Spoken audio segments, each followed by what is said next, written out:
In this video, we will cover products. Every functionality we want a user to have is defined by products. Without products, a user can't pay another user or even register as a member of our payment system. To get acquainted with products, we will first have a quick look at the product the wizard already created for us. After that, we will create a new product for the savings account we created in the previous step. Finally, we will assign both products to the right groups and group sets. First, log on again with the administrator account and go to System. Go to Products in the left sidebar menu. Now you will get an overview of all products that have been defined. In our case, the wizard created only one product called Members. As you can see, the overview can be filtered by type of product, group and account type. This is done because most of the payment systems will end up with lots of products. That brings us to an important design issue. When your payment system has only limited functionality, you can create one product for all common functionality and one or two products for extra functionality. But when you have a lot of different groups and group sets, with different functionality, it is best practice to create separate products for each functionality. Otherwise, maintenance of your payment system will be a nightmare. Click on the Members product. You can edit this product by pressing Edit. But, for now, we will leave it as it is. The product details show the type of the product. It is a product for users and it's called Members. Notice that the product is used by the silver members of Region A only. We will attend to that later. The product is divided in several sections. The first one called Access and Visibility of Groups and Users. This allows you to specify which group is accessible and what information of other users it will show. This product gives access to all user groups available. You can search for users in all groups, see their user profiles and the user directory of all groups. The drop-down defines what profile fields of other users will be visible and how they may be used in filters and lists. In this case, only keyword searching on full name and login name is allowed. You can change these settings later, when you want to add more search options.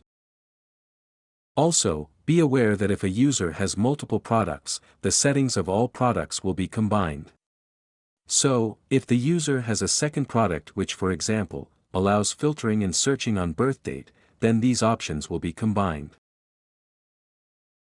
The next section is called General. The first drop-down shows the settings of the own profile fields. All fields are enabled and most of them have to be filled in at registration. Let's skip the next one. It only enables creation of records for help desk and remarks. The drop-down called Dashboard Actions defines all shortcut buttons on the home screen of the user. They are all enabled and visible by default.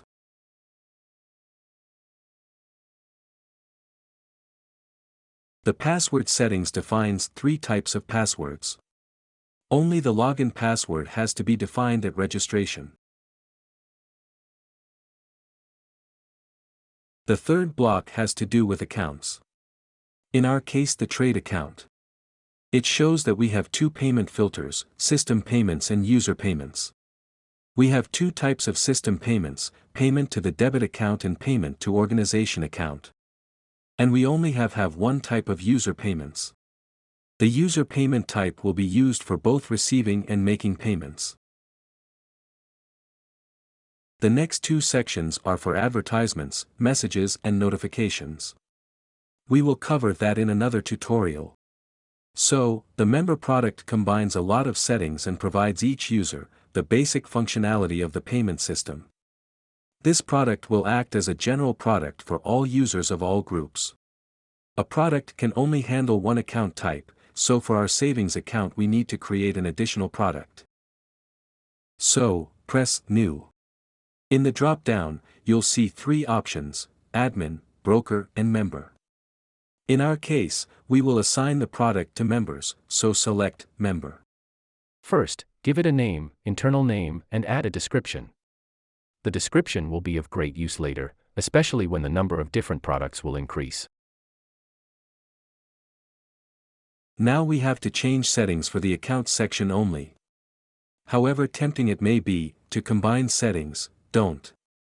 Keep the product as specific as possible.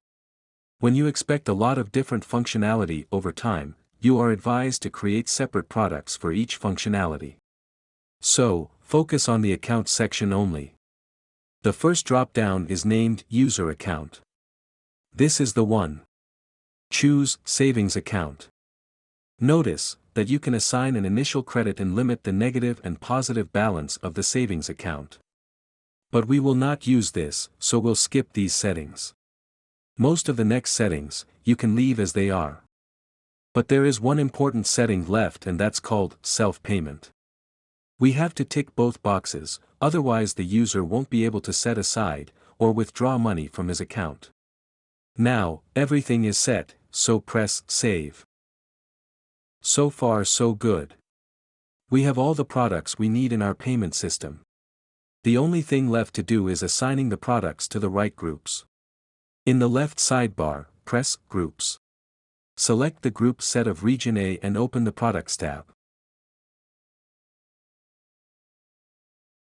No products have been assigned yet, so press Assign Group Set Product. Then select Members. In the pop-up window, you are warned that trade accounts will be generated for each affected user. Press OK. Now select the silver members of Region A and open the Product tab. As you can see, the wizard has initially assigned the member product to the group, and we just assigned it to the group set. We can delete the assignment to the group because it will be inherited from the group set. Now, go to the gold members of Region A, open the Product tab and assign the Savings Account product to the group.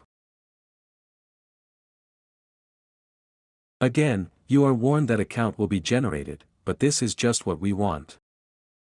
Next, repeat these steps for the group set of Region B and its gold members. When this is done, have a look at the products again. Open the members product and notice that it is used by Region A and Region B. Open the Savings Account product. It is used by the gold members of both regions only. This concludes the tutorial on products. In the next video, we will create a few users, make some payments and transfer an amount to the savings account.